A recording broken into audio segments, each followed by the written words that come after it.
Stand still, peasant. I want to see how disgusting someone like you looks dripping in Chateau Margaux, 1995. Blake Whitmore IV sneered as he raised the crystal goblet over Amara Jackson's head.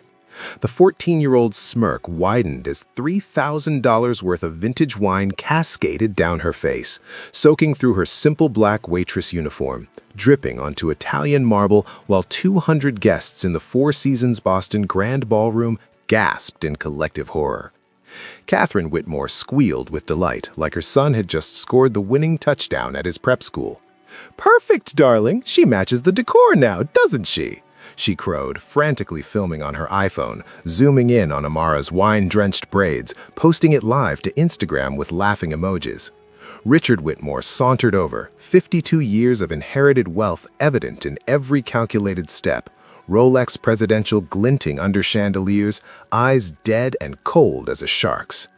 "Clean that up quickly," he murmured to nobody in particular, gesturing at the wine pooling on marble floors that cost more than most people's houses.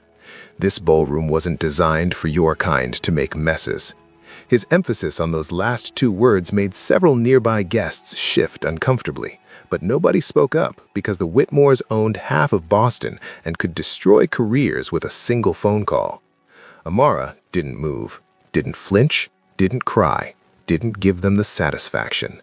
And none of them, not Blake with his prep school entitlement, not Catherine with her phone still recording, not Richard with his casual cruelty, not the 200 frozen guests, understood they had just humiliated the one woman in that ballroom who held the heart of the man capable of annihilating their $850 million empire with 3 words. The man who was, at that exact moment, walking through the ballroom entrance 30 feet away. Before we continue, can I ask you a question? Where in the world are you watching from? Comment below because we'd love to know how far these stories travel, and hit that subscribe button because what happens next will shatter everything you think you know about power. Kang Min-suk had arrived at the Whitmore Foundation annual gala exactly on schedule, 7:15 p.m., flanked by his assistant, 2 translators, and private security. At 35 years old, he was the kind of man who commanded silence simply by entering a room. CEO of Vanguard Technologies, worth $14 billion, responsible for half of South Korea's tech infrastructure. He'd flown from Seoul specifically for this evening, specifically to sign the partnership agreement that would bring Vanguard's revolutionary AI systems to American markets through Whitmore Industries. $850 million, the biggest deal of the quarter. His board had been preparing for 6 months. But the moment he stepped into that ballroom, the moment his dark eyes scanned the crowd and landed on the wine-soaked woman standing frozen near the service entrance, the moment he saw her face, everything else ceased to exist. The contracts, the deal, the $850 million, all of it became meaningless static compared to the thunderbolt of recognition that stopped his heart mid-beat. Amara. It was Amara, the woman he'd been searching for across 3 continents for 5 years, the woman who disappeared from his Seoul penthouse without explanation, without goodbye, without trace, the woman who haunted every quiet moment, the housekeeper he'd fallen in love with, the person he'd hired private investigators in 12 countries to find. And she was here in Boston, working as a waitress, and someone had just poured wine on her like she was garbage. Min-suk's jaw clenched. His hands, usually so controlled, so steady when signing billion-dollar contracts, curled into fists. His head of security noticed the change immediately, stepped closer, concerned. "Sir." Min-suk didn't respond. He was watching Richard Whitmore laugh, watching Catherine Whitmore film, watching Blake Whitmore high-five his prep school friends, watching the event coordinator rush over to Amara, already apologizing to the Whitmores, already promising to fire her immediately.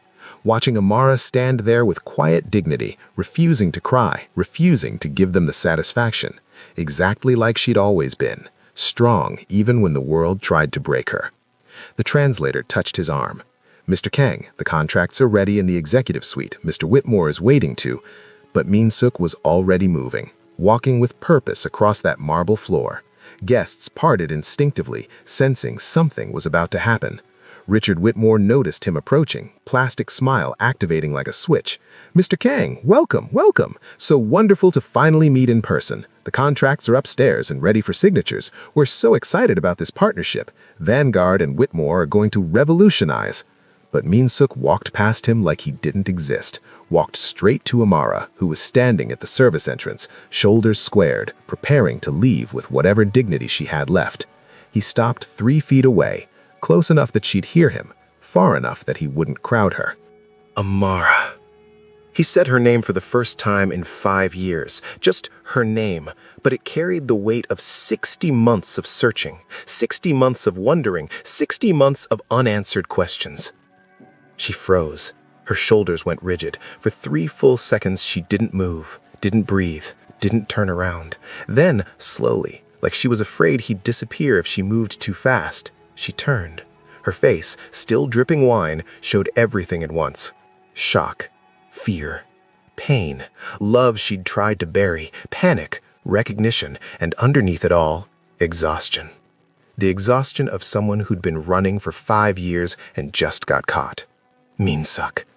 She whispered his name like a prayer and a curse mixed together. Richard Whitmore was suddenly at Min-suk's elbow, confused, slightly annoyed. "Mr. Kang, I don't understand. Do you know this woman? She's just a waitress. She had an accident with the wine. We're handling it. There's no need for you to—" Catherine joined him, phone still in hand, still filming everything because content was content, and this was getting interesting. "Is there a problem? We can have her removed if she's bothering you. We have very strict policies about staff interactions with guests."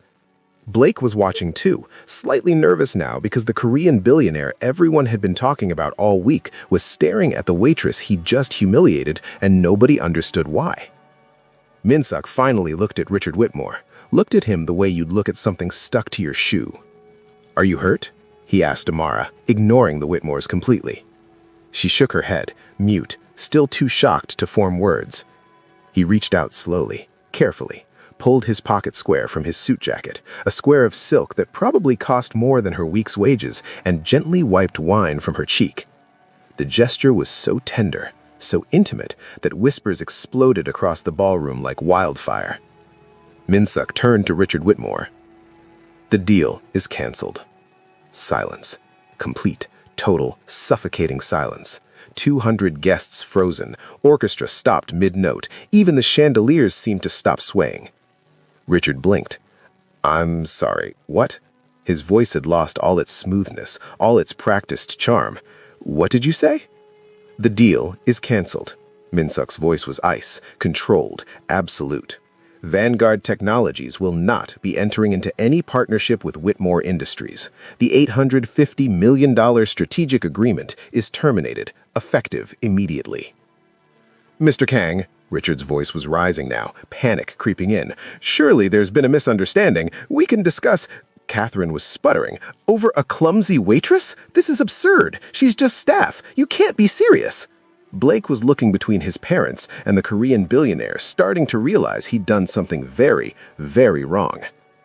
"Your son," Min-suk said quietly, dangerous quiet, the kind of quiet that comes before an explosion, assaulted this woman, poured wine on her, humiliated her for your entertainment. You filmed it. You laughed. You called her disgusting. You told her she didn't belong here. And you're right. She doesn't belong here. Because this— He gestured at the opulent ballroom, the designer gowns, the fake charity gala that was really just a tax write-off and networking opportunity. This is not where good people waste their time. Richard was red-faced now. "She's a waitress! This is insane! You're throwing away $850 million over some nobody." But Min-suk cut him off with a look that could freeze lava. "She is not nobody, and you," he looked at all 3 Whitmores, "are exactly the kind of people I don't do business with." He turned to his assistant. "Prepare the jet. We're leaving tonight." To his lawyers. "Draw up the termination paperwork. Include the penalty clauses. They'll be paying for breach of good faith negotiations." To his security. "Escort the Whitmores away from Miss Jackson. Now." "Wait!" Everyone turned. Amara had spoken. She was looking at Min-suk with tears streaming down her face, mixing with the wine. "I can't go with you." Min-suk's expression cracked, just for a second, showing the pain underneath. "Amara, Please, I've been searching for 5 years. We need to talk. But she was shaking her head. You don't understand. I can't just leave. I have... Her voice broke. I have responsibilities. People depending on me. I can't. She turned to go, and he caught her wrist gently. Not restraining, just connecting. Please don't run again. Whatever I did to make you leave, whatever happened, I'm sorry. Just tell me. Let me fix it. Let me... But she pulled away, face showing agony. You can't fix it. Nobody can. I left because I had to. Because your mother made it clear I'd never be good enough. Because I was your housekeeper, and you're a billionaire, and that math doesn't work. Because I got pregnant, and I couldn't trap you. Because loving you was going to destroy both of us, and I chose to leave before it did. The ballroom had gone silent again, but for completely different reasons now. This wasn't a business deal collapsing. This was a love story unraveling in public. Min-suk was staring at her. Pregnant? His voice barely above a whisper. You were pregnant? You left because you were pregnant with my child? Children. Amara's voice was so quiet people in the back couldn't hear. Not child. Children. Triplets. I found out 2 weeks after your mother paid me to leave Seoul.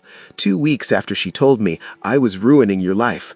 I was having triplets, and I wouldn't trap you like that. Min-suk looked like he'd been shot. His face went white. His hands started trembling. Where are they? Where are my children? Amara's tears were falling freely now. Here. They're here. At the gala. In the side room with the other staff children. They're 4.5 years old. Their names are Mia, Noah, and Elijah. And they have your eyes. Show me. It wasn't a request. It was a plea from a man who just found out he'd lost 5 years of his children's lives. Please, Amara, show me my children.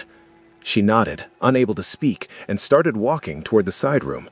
Min-suk followed, and behind them, Richard Whitmore made the stupidest decision of his life. This is ridiculous. You're canceling our deal over some gold-digging waitress who claims she has your babies? This is the oldest con in the... He didn't get to finish because Min-suk had turned back, climbed the 3 steps to the gala stage where the podium and microphone stood, where Richard had been planning to give a speech thanking everyone for their donations to his fake charity. Ladies and gentlemen, Min-suk's voice cut through the ballroom like a blade, amplified by the sound system. If I could have your attention. Every eye was already on him, but the room somehow got even quieter. My name is Kang Min-suk. I am the CEO of Vanguard Technologies. I came here tonight to finalize an $850 million partnership with Whitmore Industries. Instead, I witnessed a 14-year-old boy, he pointed at Blake, assault a woman by pouring wine on her. I watched his parents, he pointed at Richard and Catherine, film it and laugh. I heard them call her disgusting, tell her she didn't belong, make it clear they considered her less than human. He paused. That woman is Amara Jackson. 5 years ago, she worked in my home in Seoul. We fell in love. She left, and I've spent 5 years searching for her. Tonight, I found her, working as a waitress at this gala, and I also found out that I am the father of her 3 children, children I didn't know existed because my family, like the Whitmores, believed she wasn't good enough, that class and wealth matter more than love and character. The ballroom was riveted. Phones were up. People were recording. This was going to be on social media in minutes, news networks by morning. So let me be very clear, Min-suk continued. The deal with Whitmore Industries is permanently canceled. My lawyers will be pursuing damages for the time Vanguard wasted on these negotiations. And more importantly, to everyone in this room, to everyone who will see this video online, let this be a lesson. Your money means nothing if you use it to humiliate people. Your power means nothing if you use it to hurt those with less. The Whitmores thought they were untouchable. They thought they could treat people like garbage and face no consequences. They were wrong. He looked directly at Amara, still standing near the stage, crying. Some people are worth more than $850 million. Some people are worth more than any amount of money. And if you can't see that, then you're not worth doing business with. He stepped off the stage, walked to Amara, took her hand. "Show me our children." She led him to the side room. Inside, 3 4-and-a-half-year-old children were sitting on chairs, coloring, waiting for their mama to finish work. A little girl with Amara's face and Min-Sok's eyes looked up first. "Mama, why are you all wet?" 2 little boys, identical twins, turned at the sound. "Mama, are you okay?" Then all 3 noticed the tall Korean man standing behind their mother, staring at them like they were miracles he couldn't quite believe were real. Min-Sok dropped to his knees. He didn't trust his legs to hold him anymore. Tears were streaming down his face. He'd cried maybe 3 times in his adult life. Twice at his father's funeral, once when Amara disappeared, and now he was sobbing in front of 3 children who didn't know he was their father. "Mama," the little girl Mia asked uncertainly, "why is that man crying?" Amara knelt beside Min-Sok, put her hand on his shoulder. "Babies," she said softly, This is someone very important. This is," she took a shaking breath, "this is your Appa, your father." 3 pairs of identical dark eyes went wide. The twins looked at each other. Mia looked at Min-Sok. "We have an Appa?" Her voice was so small, so hopeful, it broke something in Min-Sok's chest. "Yes," he managed to say, "you have an Appa, and I—" His voice cracked. "I am so sorry I wasn't here. I didn't know. If I'd known, I would have been here every single day." Mia, cautious but curious, stepped closer, touched his face. "You're really our Appa? Really, really?" "Really, really," Min-Sok whispered. One of the twins, Noah, asked, "Are you going to leave like the other kids' daddies do? Because Mama said some daddies leave and that's why we don't have one." Min-Sok looked at Amara, saw the pain in her face, saw 5 years of explaining to 3 children why they didn't have a father. "I'm never leaving," he said firmly. "Never. I promise." The other twin, Elijah, practical even at 4, asked, "Do you know how to make pancakes? Because Mama makes good pancakes, but maybe you make better ones." Min-Sok laughed through his tears. "I'll learn. I'll learn everything you like." And then all 3 children, making the simultaneous decision that only children can make, decided this crying man was theirs and climbed onto him in a puppy hive of hugs.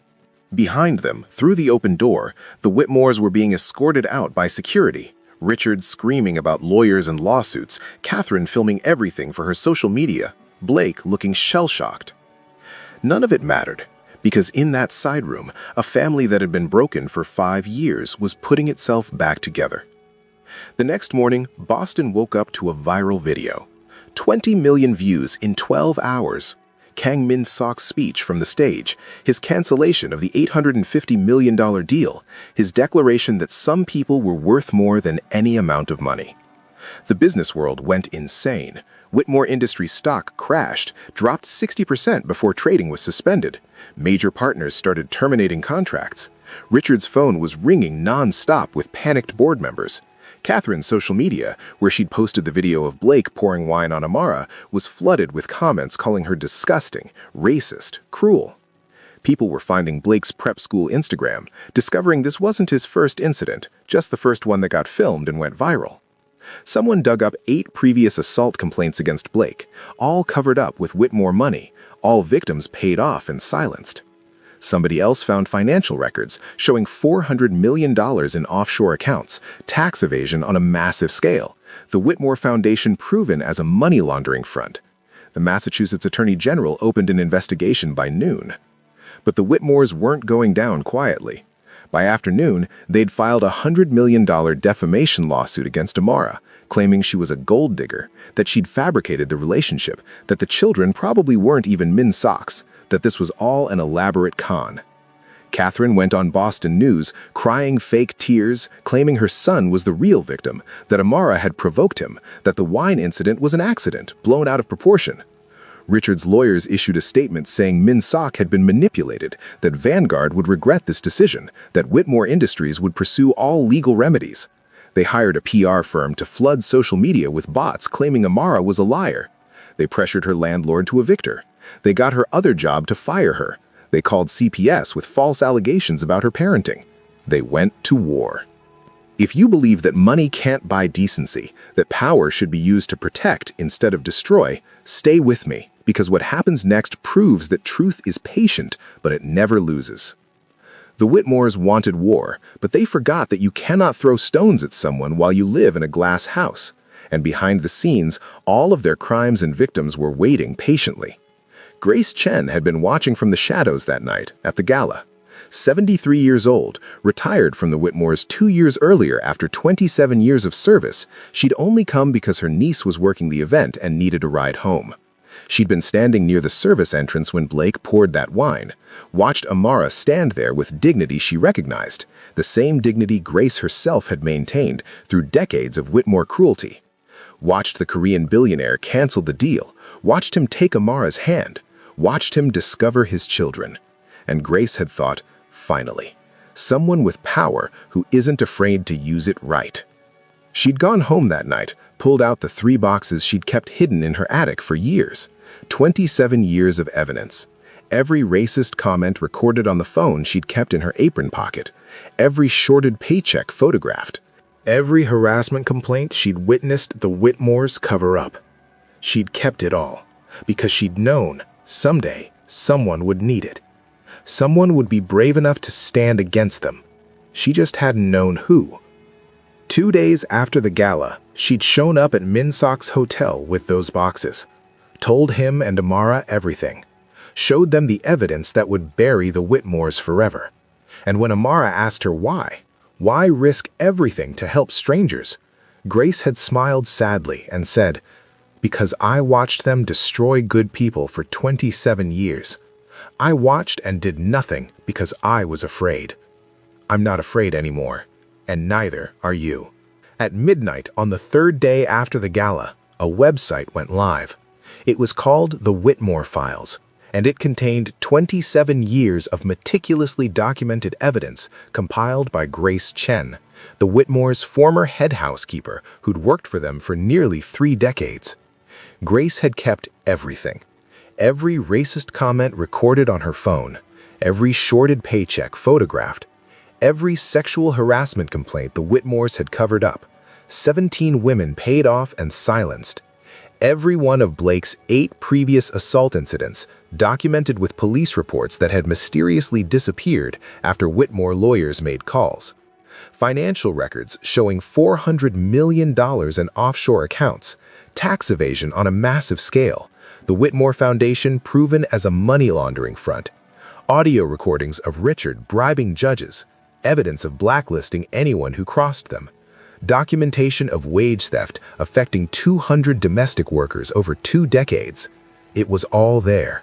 Every crime, every lie, every victim. Organized by year, verified by lawyers, ready for federal prosecution. The website crashed from traffic within an hour. 10 million views, then 30 million, then 50. News networks picked it up. FBI opened an investigation before sunrise. At 6 a.m., federal agents raided Whitmore Industries headquarters and the family mansion. Richard and Catherine were arrested at their breakfast table, Blake watching as his parents were handcuffed and read their rights. Conspiracy, fraud, tax evasion, money laundering, witness tampering, obstruction of justice. The charges kept coming. Catherine screamed at the agents that this was all because of that black woman, that Amara Jackson had orchestrated this whole thing, that it was a setup. Her screaming was caught on body camera footage. The video went viral. Public opinion, which had been split, turned completely against the Whitmores. Nobody defended them anymore. The trial lasted 4 months. Richard got 15 years in federal prison and cried like a baby. Catherine got 12 and messed up her pants. Blake, as a minor, couldn't be imprisoned, but was ordered into intensive therapy and 500 hours of community service, specifically working with domestic workers' advocacy groups so he could learn what his family had done to people like them. Whitmore Industries was dissolved. Assets liquidated. The $400 million in offshore accounts was recovered and distributed to victims. The Whitmore Foundation was shut down, its buildings sold, the money given to real charities. The prep school expelled Blake. Their country club revoked their membership. Boston society, which had bowed to them for decades, erased them like they'd never existed. 6 months after the gala, Minsok and Amara stood in a small church in Boston with 3 4-and-a-half-year-old children serving as flower girls and ring bearers. It wasn't a big wedding, just close friends. Grace Chen in the front row, Min-Sok's mother, who'd flown from Seoul to apologize to Amara publicly, who'd gotten down on her knees in front of her grandchildren and begged forgiveness for the 5 years she'd stolen from all of them. The wedding was simple. Amara wore a dress she'd picked herself, not a designer gown. Min-Sok wore a suit, but no tie, because Elijah had informed him ties were uncomfortable, and Abbas shouldn't be uncomfortable on important days. They said their vows. Mia cried happy tears. Noah announced loudly that now they were a real family like in the movies. Elijah asked if this meant they'd get pancakes every day. Everyone laughed. It was perfect. 1 year after that, almost exactly 2 years after Blake Whitmore poured wine on Amara Jackson at a gala, the Grace Chen Protection Institute opened its doors in downtown Boston. $100 million in funding from Vanguard Technologies. Grace Chen is executive director. Mission statement: protect domestic workers from abuse, expose employer corruption, provide legal defense for whistleblowers, ensure no one else suffered what Grace and Amara and 200 others had suffered under the Whitmores. In its first year, the institute helped 500 workers, recovered $3 million in stolen wages, got 19 abusive employers prosecuted, pushed through new Massachusetts laws protecting domestic workers' rights. Grace Chen became one of the most powerful advocates in America. She testified before Congress. She was on magazine covers. But she never forgot where it started, with a 14-year-old boy pouring wine on a waitress and a Korean billionaire who knew that some things mattered more than $850 million. The Institute's first annual fundraiser was held at the Four Seasons Boston, same ballroom where everything had begun. This time, Amara walked in wearing a beautiful gown, Min-Sok beside her, 3 5-year-olds in fancy clothes holding their parents' hands. Grace Chen honored at the head table. The event raised $10 million. During her speech, Amara stood at the podium where Min-Sok had canceled the Whitmore deal and said, "2 years ago in this room, a child poured wine on my head. His parents laughed. They filmed it. They called me disgusting. And I thought that's just how the world works. The powerful crush the powerless, and we accept it because we have no choice." She paused. But then someone showed me that power can be used differently, that one person refusing to accept injustice can change everything, that love matters more than money, that dignity matters more than deals. To everyone who's been poured on, talked down to, treated as less than human, your worth is not determined by who looks down on you. You are not defined by who underestimates you. And to those who think wealth makes them untouchable, who think they can abuse people without consequences, let the Whitmores be your lesson. Truth is patient. Justice takes time. But it always, eventually, arrives. She stepped away from the podium. Min-Sok was waiting with their children. Mia asked why Mama was crying if this was a happy party. Amara laughed, scooped her up. "These are happy tears, baby. Happy tears." They left the gala as a family, walked out into a Boston night that felt different than it had 2 years ago. Lighter somehow. Like something heavy had been lifted. Like justice, delayed but delivered, had changed the air itself. Behind them, in that ballroom, 500 people stood and applauded for Grace Chen and her 27 years of careful documentation, for Min-Sok and his willingness to walk away from $850 million, for Amara and her quiet dignity in the face of cruelty, for 3 children who'd gotten their father back, and for the truth that had been patient and had, in the end, won. The Whitmore empire had fallen. The Grace Chen Institute would help thousands, and a family that had been broken by fear and class and cruelty had been remade by love and courage and the simple refusal to accept injustice. Sometimes the powerful learn that their power has limits.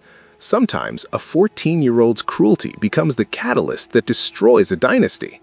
Sometimes a Korean billionaire meets the woman he loves at the exact moment she needs him most.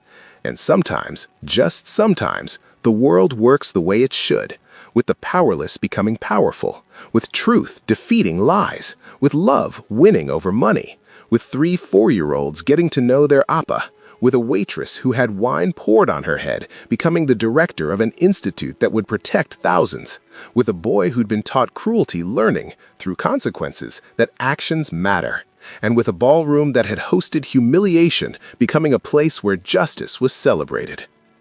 Thank you for staying until the end. Do you think the Whitmores deserved what happened to them? Tell me in the comments section below. And if this story moved you, if it made you think about how we treat people who serve us, about what real power looks like, watch the next video on my channel. More stories of people who refused to stay powerless. More truth that needs to be told. See you there.